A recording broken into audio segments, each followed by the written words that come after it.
બનાસકાંઠાના દાંતીવાડા તાલુકાના જાત ગામે સીપુ નદીમાં જેસીબી તેમજ લોડરથી રોયલ્ટી વિના રેતીના ટ્રેક્ટર અને ડમ્પરોમાં રેતી ભરાવી સરકારમાં લાખો રૂપિયાનું નુકસાન કરતા જેસીબી તેમજ લોડર ચાલકોને ઝડપી કાર્યવાહી હાથ ધરવામાં આવે તેવી લોક માંગ ઉઠી છે।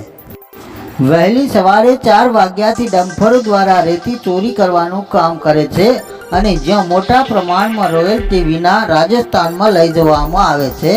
જો વહેલી સવારે જાત નદીથી પાથાવાડા તરફ જતા રોડ ઉપર રેતી ભરીને જતા ડમ્પરોને તપાસવામાં આવે તો મોટા પ્રમાણમાં રોયલ્ટી વિનાના ડમ્પરો ઝડપાય તેમ છે, જેમાં સરકારના લાખો રૂપિયાની ચોરી થતી અટકાવી શકાય છે। પરંતુ ખાણ અને ખનિજ વિભાગના અધિકારીઓની મિલીભગતના કારણે આ લોડર ચાલક રેતી ભરાવનાર સામે કેમ કોઈ કાર્યવાહી કરવામાં આવતી નથી તેવા લોકોમાં અનેક સવાલો ઉઠવા પામ્યા છે।